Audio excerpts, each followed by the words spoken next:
I was invited to speak to you today because I'm a millennial workplace expert, which is interesting because I'm almost too old to be a millennial, and I don't even work in a workplace, I work in my bedroom. So there's that. And it's also interesting because what I want to talk to you about today is how the fact that I've been speaking about millennials for 5 years, and I think what I've been saying has been wrong. Instead of telling millennials to find their purpose and hustle, hustle, hustle to reach their dreams, I actually think we should be telling them, quite simply, to slow down and spend more time with your friends. In preparing for this talk, I remembered what it was like to be a freshman back at Wesleyan in 2001. Here's a photo of my student ID. Now, I know what you're thinking. This dude is giving millennials advice? No wonder our generation is so screwed. But I look back at that time at Wesleyan with love. It was 2001, so most of us didn't even have cell phones yet. We used landlines. Yeah, landlines. I remember having a sheet of paper on my desk with all my friends' phone extensions. Once that sheet of paper was filled up, that was pretty much it on making new friends. It was like, well, my phone extension list is all full. Maybe next semester we can hang out. If you didn't make plans to meet up with your friends before going out, chances are you'd spend the rest of the night looking for them.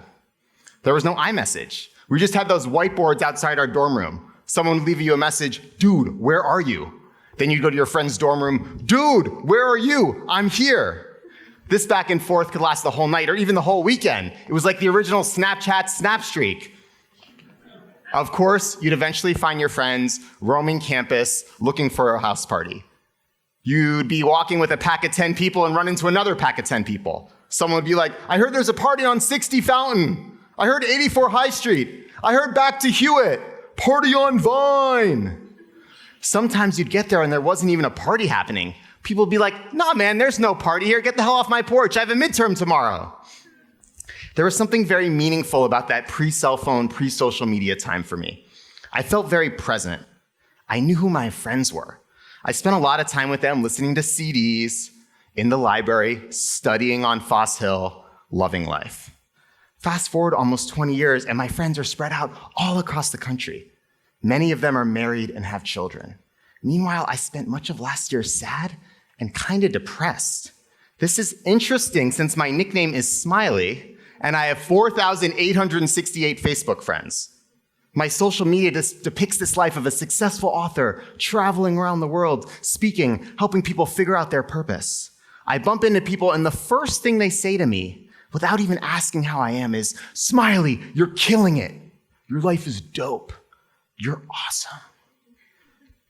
I really want to tell them that I'm lonely, that I'm tired of traveling, that I feel like I'm never doing enough, that I'm constantly comparing myself to others, that I miss my friends, that despite how good everything looks online, I often feel the opposite. I often feel sad, overwhelmed, exhausted, and burned out. And I'm not alone in feeling this way. According to Gallup, 70% of millennials experience burnout, and 30% are always or frequently burned out at work.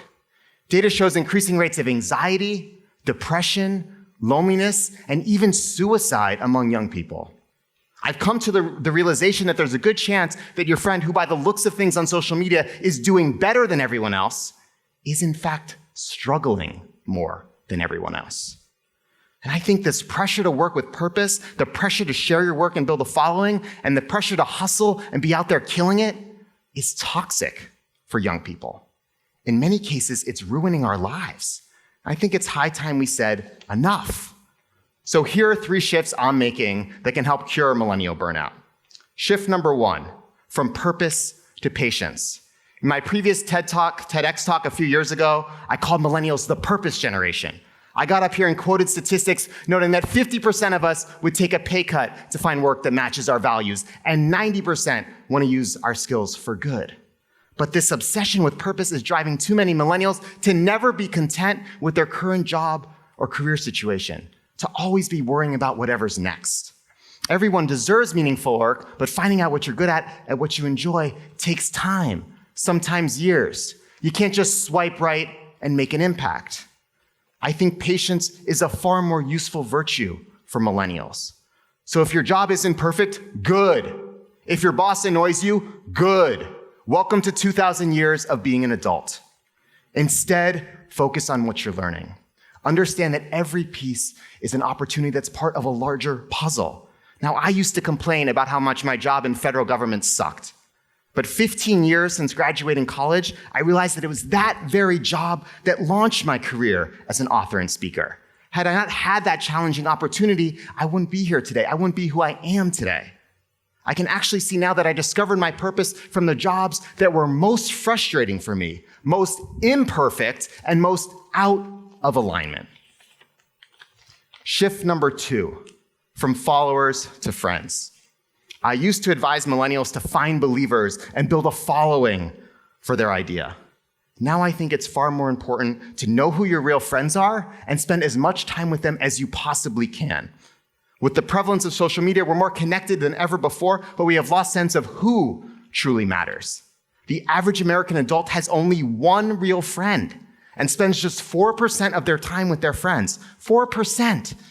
Research shows that a lack of strong social bonds carries a greater health risk than smoking or obesity. So I may have 4,868 Facebook friends, but I dearly miss being at Wesleyan back in 2001, long before Mark Zuckerberg was pissing off the free world. I miss that feeling of knowing exactly who my best friends were and seeing them every single day. I miss my friend Levi. Levi started Camp Grounded, which is a summer camp for adults that's a digital detox in nature. And at camp, we don't use digital technology. We don't talk about work. We don't ask what you do. We use nicknames instead of real names. We don't have time. We don't ask people how old they are. The result is a community where people can be their true selves. They can connect authentically. They can channel that inner child, that inner creative voice that for many has been quiet and dormant since they were just a little kid. And I got to be a counselor at 13 different Camp Groundeds over the past 5 years, bringing together hundreds of people, and I saw what happens when people are given the time and space to be vulnerable and courageous, or as we call it at camp, vulnerageous. And in 2016, Levi was diagnosed with a stage 4 glioblastoma, a brain tumor, and he died of cancer 1 year later. He was only 32 years old. But he taught me that the road to connection is paved by getting your dopamine in real life, by spending time with others offline, when no one is watching, when the story is happening in real time, not on Instagram. So if you have someone in your life that you haven't spoken to in a while, call them. Meet up with them. Tell your friends you love them every single day. Play with your friends as much as you possibly can. Shift number 3, from hustle to home. I used to tell millennials to hustle, hustle, hustle toward big, audacious career goals. Now I say, slow down and plant roots. Instead of trying to check all the professional boxes as quickly as possible, focus on the simple, mundane rituals that make up your personal life. The little things that bring you joy, not the peak experiences, the small things. Stop swiping.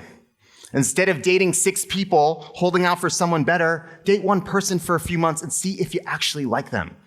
Delete Maria Bumble or Dennis Tinder from your phone. Sorry, Maria and Dennis. Instead of going out, stay in on Friday night. Wear sweatpants and slippers. Get some good sleep. Figure out what home means to you. I'm not saying buy a home. No millennials I know can afford to do that. But I am saying figure out what home means to you. Instead of being a digital nomad, constantly on the go, try finding one place to live for a while and build a community there. I actually recently moved into a co-living house and it cured my burnout. Instead of traveling all the time, scrolling on Facebook, wondering who out of my 4,000 friends is actually a friend, I wake up every day excited to talk to 2 or 3 people that I know I actually like in real life.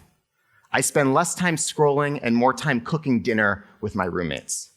My friend Levi used to say, wherever you are is exactly where you're supposed to be. So be here, not wherever's next. Not in Brooklyn or San Francisco, and I've lived in both those places for the record. Not in Portland or Austin or LA or Boulder or Bali or Tokyo, and I've wanted to live in all those places for the record. Be right here, right now, not wherever looks cool. I've now learned that the true purpose of life is not to find your purpose, as so many young people I meet are obsessed with doing. Damn all those millennial self-help authors with cool nicknames. I learned that the true purpose of life is to be in a constant state of learning and self-discovery. The true purpose of life is to be present with the people you love most while you are lucky enough to have them. What matters is not what you're going to achieve and how fast you can achieve it. What matters is the person sitting next to you. What matters is the person you roamed around campus with last night looking for a dope house party, only to realize that the dopest part of the night was just chilling with your friends on the way to a super lame house party. And here's a little secret Levi taught me that I wish I knew when I was younger. If you spend more time with your friends, you will get closer to your purpose. If you spend more time with your friends, you will feel less burned out. If you spend more time with your friends, you might not change the world, but you will change the lives of one or two other people, and that is all you need to do. Thank you very much.